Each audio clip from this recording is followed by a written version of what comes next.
उत्तर प्रदेश के मुख्यमंत्री योगी आदित्यनाथ ने कांवड़ यात्रा को लेकर अधिकारियों को जरूरी दिशा निर्देश दिए हैं। सीएम योगी ने अधिकारियों को आदेश दिया है कि कांवड़ियों पर पुष्प वर्षा कर उनका अभिनंदन किया जाए। इसके साथ ही साथ मार्गों पर पेयजल शिकंजी की व्यवस्था भी की जाए।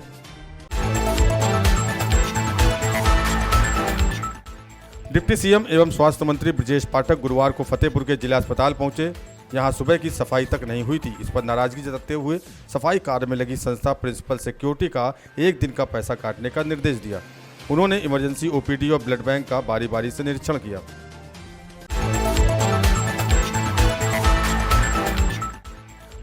सपा प्रमुख अखिलेश यादव ने संकेत दिए हैं कि सपा और कांग्रेस मिलकर चुनाव लड़ेंगे। आपको बता दें कि यूपी में विधानसभा की 10 सीटों पर उपचुनाव होना है। सीएम योगी ने इन सीटों पर अभी से कमर कस ली है।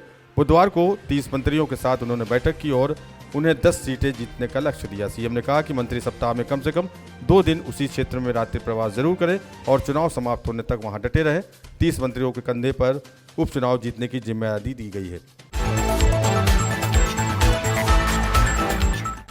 कानपुर में सरकार दिव्यांगों को सुविधाएं देने के लिए प्रयास कर रही है, लेकिन इसकी एक्टिविटी पर विभागों का खास ध्यान नहीं है।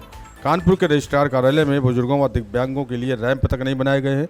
इससे दिव्यांगों और बुजुर्गों को पहले व दूसरे तल तक ले जाने में भारी असुविधा का सामना करना पड़ रहा है। मंडलायुक्त कार्यालय के गांधी सभागार में अधिकारियों और अखाड़ा परिषद के संतों के बीच हुई बैठक में सभी संतों ने गंगा की निर्मलता और पॉलीथीन मुक्त मेले पर जोर दिया। साथ ही अखाड़ों को सुविधा और सुरक्षा देने पर चर्चा की गई। बैठक के प्रारंभ में अखिल भारतीय अखाड़ा परिषद के महामंत्री हरि गिरी व अन्य संत महात्माओं का माल्यार्पण कर स्वागत किया गया।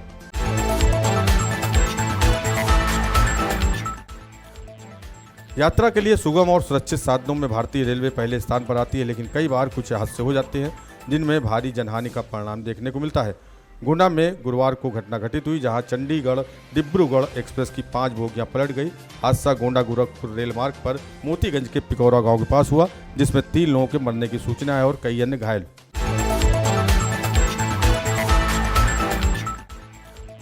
उत्तर प्रदेश के किसानों को पीएम सम्मान निधि की अगली किस्त दिलाने के लिए कृषि विभाग के पसीने छूट रहे हैं, क्योंकि बिना किसान रजिस्ट्री हुए संबंधित किसान को किस्त नहीं मिलेगी। ऐसे में कृषि विभाग ने अपनी रणनीति बदल दी है।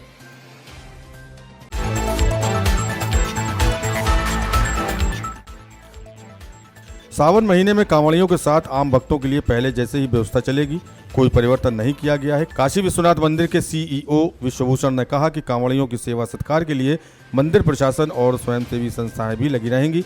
5 सोमवार को जिग जैग रैलिंग की संख्या बढ़ा दी गई है।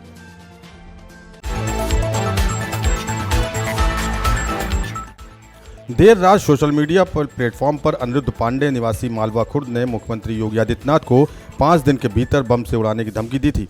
उसका यह पोस्ट तेजी से वायरल होने लगा। धमकी देने वाले एलएलबी के छात्र को सराय इनायत पुलिस ने दबोच लिया। जानकारी होने पर प्रभारी निरीक्षक पंकज कुमार राय ने बृहस्पतिवार को सुबह दबिश देकर उसके घर के पास से गिरफ्तार कर लिया।